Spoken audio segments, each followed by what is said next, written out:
Tudo bom, gente? Eu sou o Álvaro, hoje é dia 1º de março de 2021 e eu vou trazer para vocês uma atualização dos dados da Covid-19 no Rio Grande do Sul. Eu queria começar com esse gráfico porque, para mim, isso daqui tem tudo a ver com o resto dos dados que eu tenho para apresentar para vocês hoje. Esse gráfico ele mostra a positividade do teste PCR semana a semana. E essa semana, deixa eu explicar só um pouquinho, né? E o que significa a positividade do teste PCR? Significa a proporção dos testes que deu positivo entre todos os testes feitos. Que nem eu já falei várias vezes no canal, a recomendação da OMS é que a positividade fique abaixo de 10%. E existem diversos países que conseguem obter essa positividade. Por que uma positividade baixa é bom? Porque aí a gente está fazendo uma testagem preventiva. A gente vai estar conseguindo pegar aqueles pacientes assintomáticos. A gente não vai estar só testando aquelas pessoas que estão com sintomas. A gente vai estar testando várias pessoas numa testagem preventiva e só uma pequena proporção delas a gente consegue pegar o caso positivo. Então a gente isola e isso gera uma prevenção da doença. Dito isso, essa semana, do dia 21 até o dia 28, os dados da testagem do Rio Grande do Sul chegaram a 51% de positividade do teste PCR. Ou seja, mais da metade de todas as pessoas que fizeram o teste deram positivo.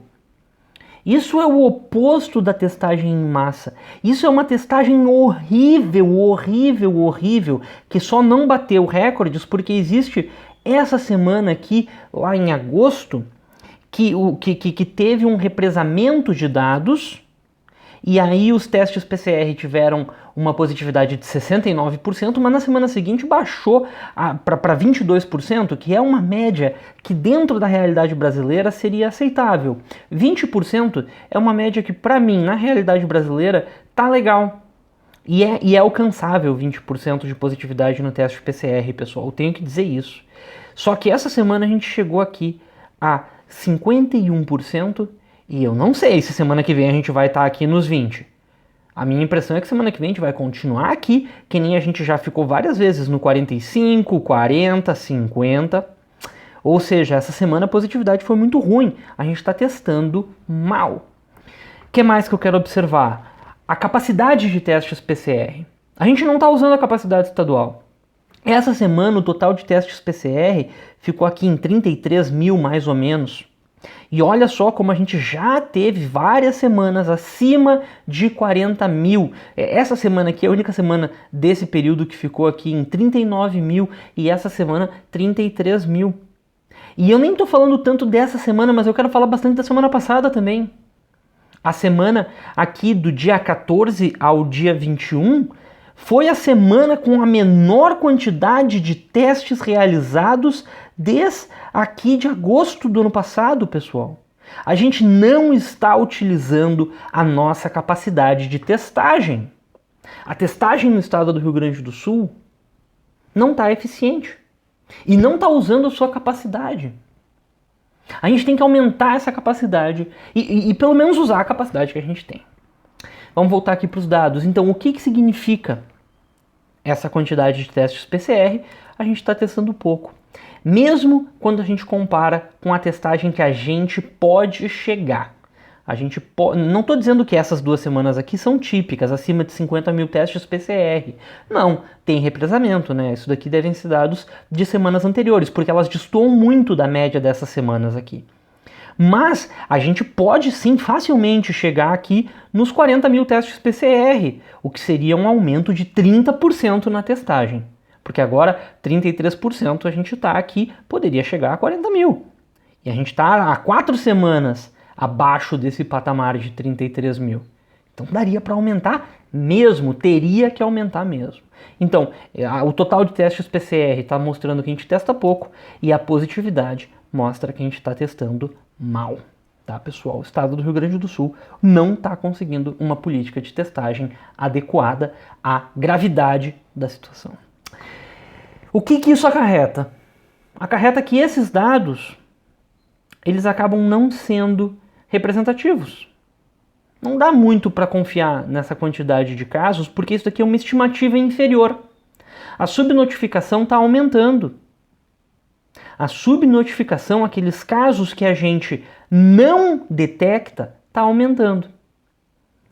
Então, como é que a gente vai saber qual é que é a real situação da Covid-19 no estado? Bem, aqui. Isso daqui é um indicador muito importante. Não vou dizer que ele é o essencial, que ele é o melhor, porque tem épocas que ele não é o melhor. Mas agora ele está sendo o melhor indicador. A capacidade hospitalar. A taxa de ocupação dos leitos de UTI do Rio Grande do Sul está em 96,7%. A gente tem, na hora desse print aqui, que foi umas 10h30, 11 da manhã, a gente tinha 2.666 pacientes em 2.758 leitos de UTI. Então tem menos de 100 leitos de UTI disponíveis em todo o estado. Isso para todas as especialidades. E em Porto Alegre a gente tem mais de 150 pessoas hoje esperando leito de UTI. Então colapsou. Colapso do sistema de saúde do estado como um todo. Olha aqui, essa barrinha azul são a quantidade de leitos livres. Essa barra azul forte são os pacientes de Covid-19 e essa barra marrom claro são os suspeitos de Covid-19. Então a gente vê claramente aqui, ó, primeira onda, segunda onda e aqui agora o momento que a gente está vivendo. Essa barra marrom escuro é os outros pacientes, né? Pacientes de outras especialidades. A gente vê que tem mais ou menos a mesma quantidade por bastante tempo desses outros pacientes, porque a barra marrom está do mesmo tamanho em todas as épocas, mas agora começou a diminuir essa barra marrom. Ou seja, pessoas que precisariam de leito de UTI, mesmo sem ser Covid, não estão conseguindo. E aqui esse gráfico é o dos leitos clínicos, ou seja, leitos de enfermaria, leitos de emergência, e olha aqui também, aqui só está medindo os confirmados Covid e os suspeitos Covid, não tem o resto dos pacientes e eu também não sei a capacidade hospitalar, mas o que a gente observa? A gente observa também o mesmo comportamento de um avanço muito forte nas últimas semanas, aqui desde o dia 13 de fevereiro a gente vê que está subindo e está subindo muito rápido, pessoal, muito rápido mesmo. Enfim, vamos lá, vamos fazer uma análise dos casos que a gente conhece, pelo menos, e só com os casos que a gente conhece a gente já vai ficar preocupado. Na semana passada, no dia 21 de fevereiro, a gente tinha aqui 604.384 casos confirmados. Essa semana, no mesmo período, a gente já tem 625, praticamente 626 mil casos, ou seja, um represamento muito forte de 3,6% em uma semana. Mais de 20 mil casos demoraram até uma semana para entrar no sistema e os de 2 semanas também muito alto, 6.700 casos ou 1,1%, o represamento de 2 semanas, esses casos demoraram para entrar no sistema. Então, na curva de hoje a gente vai precisar fazer um ajuste. Eu vou fazer um ajuste de 3,5% nesse dia e de um pouco mais do que 0,5% nesse outro dia, para tentar prever os casos que a gente vai descobrir. Eu não consigo prever os casos que a gente não vai descobrir, porque afinal a testagem está muito ruim. Isso é um grande problema. Enfim, então, mesmo só com os dados que a gente tem, olha a velocidade de aceleração. Velocidade de aceleração não é um termo correto, mas olha a aceleração. A gente saiu aqui de 14 mil casos por 2 semanas consecutivas no fim de janeiro e início de fevereiro, depois 18 mil casos em uma semana, depois 25 mil casos em uma semana, e aqui quase não tem ajuste, e aqui com um ajuste pequeno ainda, 31 mil casos. Se a gente olhar aqui os novos casos por dia, e a gente já vê claramente esse aumento, e se a gente olhar as médias semanais, aí fica descaradamente forte essa aceleração, fica clara essa aceleração. A gente saiu aqui de uma média de 2 mil casos por dia, E agora a gente está numa média de, confirmado aqui, 3.700 casos por dia, fácil na semana passada, e essa semana provavelmente chegando aqui 4.500 casos por dia. E isso subnotificado, não dá para acreditar que é só isso, porque é muito mais, gente. Comparativamente, o nosso auge de agosto, porque eu sei, tem uma diferença aí, nem todo mundo concorda que a gente pode chamar agosto de primeira onda, que setembro, outubro, novembro, dezembro é a segunda onda e agora seria uma terceira. Eu não sei, então eu vou começar a chamar aqui, ó, auge de agosto, 2.276 casos por dia de média, então a gente já ultrapassou muito esse patamar de agosto, que foi uma época bem complicada aqui para o estado. E o auge de dezembro a gente ainda não chegou, mas só que em dezembro a nossa testagem estava melhor, a gente estava pegando mais casos, a gente estava descobrindo mais próximo da realidade. Agora a gente está aqui com 4.500, ainda não chegou na média de dezembro, mas infelizmente eu acredito que a gente vai chegar, a gente vai passar. E esses dados aqui, eles não estão retratando tão bem a realidade, eu tenho que dizer isso. O que retrata bem a realidade são esses dados, ó. Auge de agosto, estava aqui. Os leitos clínicos, né, menos de 2.000. Depois, auge de dezembro, passou um pouquinho de 2.000. E agora a gente está aqui chegando a 4.000 pacientes. Ou seja, agora a gente tem o dobro de pacientes praticamente do que a gente tinha no auge de dezembro. Mas a gente não tem o dobro de casos por dia. Isso indica, de novo, que a gente está com uma maior subnotificação, que a gente está testando pior, que a gente não está conseguindo dar conta do recado. Então, essa imagem aqui, para mim, ela até está circulando nas redes sociais, não exatamente com a mesma legenda, enfim, mas uma imagem muito semelhante eu quis trazer aqui para vocês também, porque é impressionante. É impressionante a situação que a gente está vivendo agora. Bem, o que mais que eu posso dizer? A gente passou de 600.000 pacientes recuperados, que não é uma grande coisa, infelizmente, porque está se afastando, né? A curva dos pacientes recuperados está se afastando da curva dos casos totais, o que mostra um aumento forte também nos casos ativos. Olha só, 3 semanas que a gente está num crescimento muito potencializado aqui dos casos ativos. Observa que aqui a gente tinha um período de decrescimento e o decrescimento foi lento. A gente demorou aqui, ó, 1, 2, 3, 4 semanas para cair 2 quadradinhos, basicamente. E agora a gente está em 1, 2, 3 semanas, já subiu 1, 2, 3, 4, 5 quadradinhos. Então a gente está num crescimento que é mais acelerado do que foi o decrescimento. E os óbitos, pessoal, aqui é a pior notícia. Os óbitos voltaram a acelerar forte. Por que eu estou dizendo forte? Porque nessa semana aqui, a gente já passou de 400 óbitos, voltando para um patamar que a gente não via desde lá do meio de janeiro. E está represado.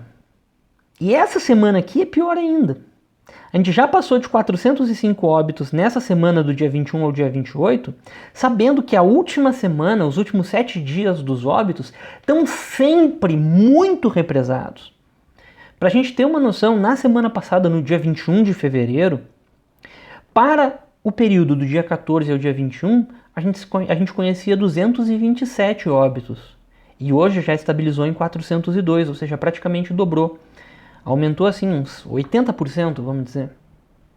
Se aumentar 80% de 405, a gente vai para 700 óbitos, gente. Será que amanhã não? Será que na semana que vem, no dia 7 de março, eu vou estar dizendo que realmente a gente quebrou todos os recordes, chegando a 700 óbitos no estado? Infelizmente, de novo, eu não duvido. Semana que vem eu posso estar trazendo essa notícia horrível,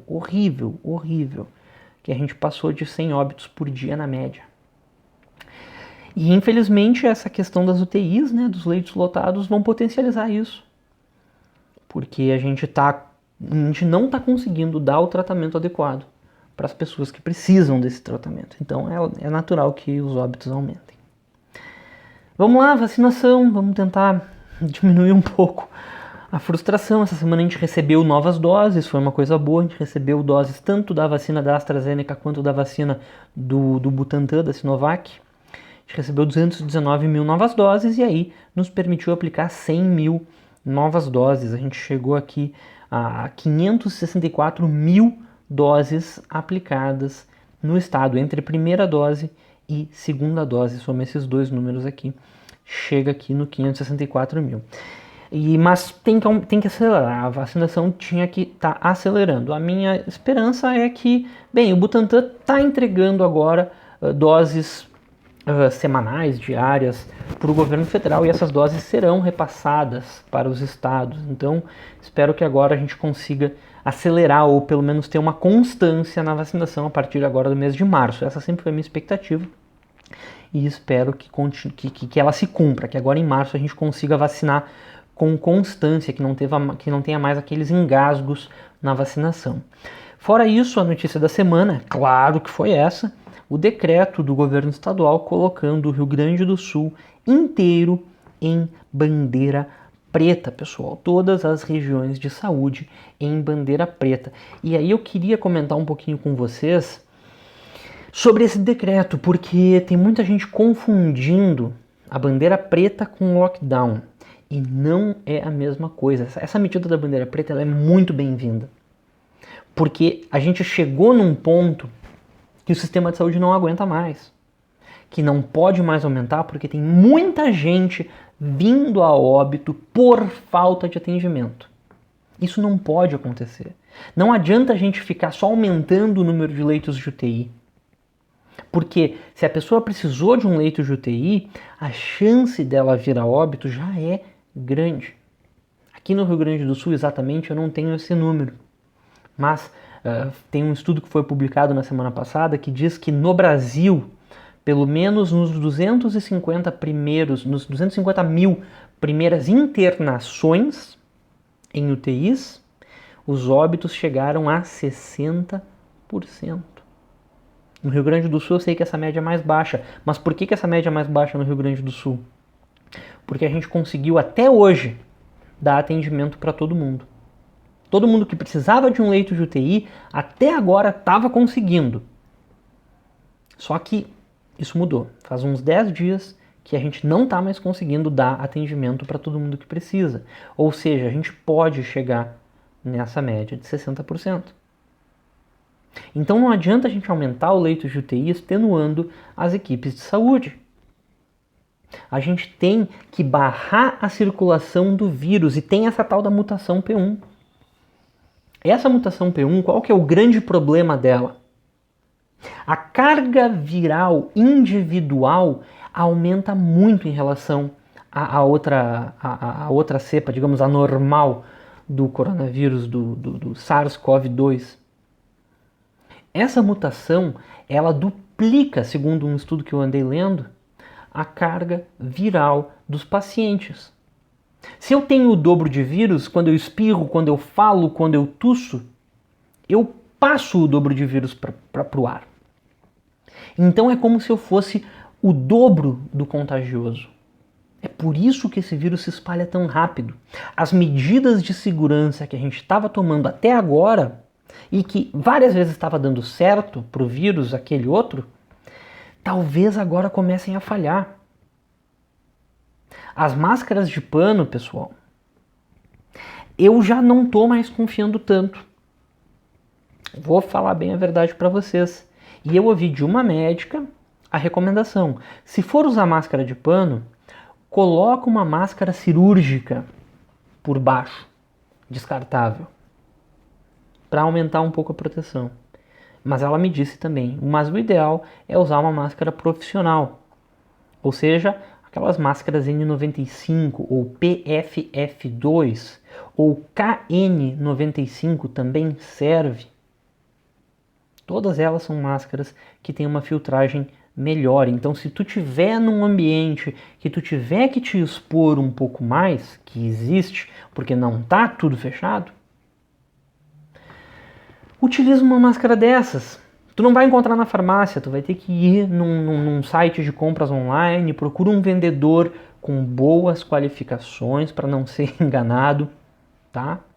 Procura alguém que tenha reputação boa e compra essas máscaras. As máscaras N95 tu ainda encontra na faixa de R$10 a unidade e elas duram uma semana.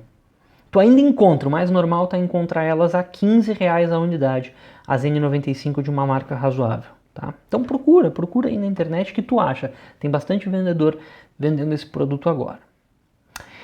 E gente, enfim, voltando ao assunto da bandeira preta, eu sei que o comércio vai sofrer e é horrível. Eu não queria fechar o comércio todo, ninguém quer fechar o comércio todo. Mas só que por um curto período de tempo é o que tem que ser feito. 15 dias é o mínimo que isso tem que ser feito.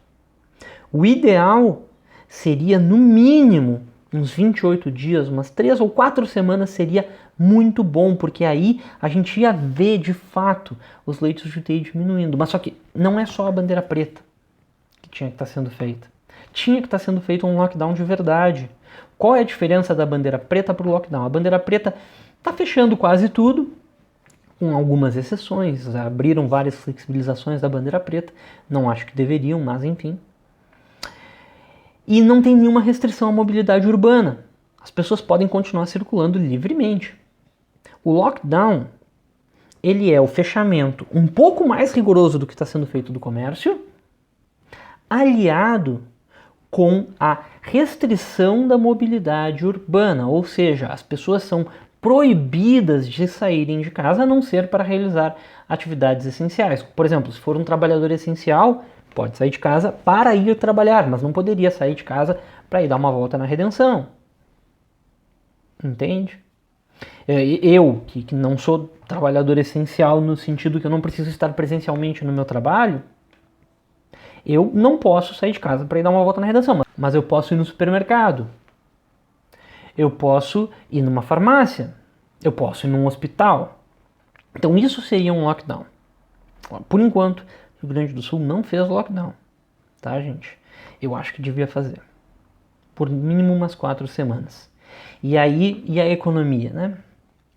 A economia, gente, a gente tem que trabalhar, tem que tratar dela também. Só que aí é outra reivindicação. Porque é preciso, para o comerciante parar, ele precisa ter crédito. Crédito com juros zero, do meu ponto de vista. Crédito só com a correção monetária, com um bom prazo para pagar e com uma carência para começar a pagar. E com juros zero, só com correção monetária. Pega a inflação, que infelizmente já está alta, e manda esse crédito à frente. Isso daí que tinha que ser feito, entende? Se conseguir dar crédito para o pequeno comerciante, para o médio comerciante, até para o grande, se precisar, ninguém quebra por estar fechado um mês. Mas tem que ter esse crédito. Então, vamos, em vez de combater o lockdown, em vez de combater a bandeira preta, usa essa energia para solicitar crédito, para solicitar campanhas de crédito, que tem que vir de cima, né, pessoal? Isso tem que vir de cima, não sou eu, são os bancos, é o sistema financeiro que tem que oferecer esse crédito, essas linhas de crédito que foram prometidas, lá ano passado e não vieram. Enfim, gente, já me alonguei demais aqui. A situação é muito complicada, então te cuida. Cuida de ti, cuida da tua família, que assim tu vai estar cuidando da sociedade inteira, tá? Muito obrigado, qualquer coisa deixa aqui nos comentários e até a próxima.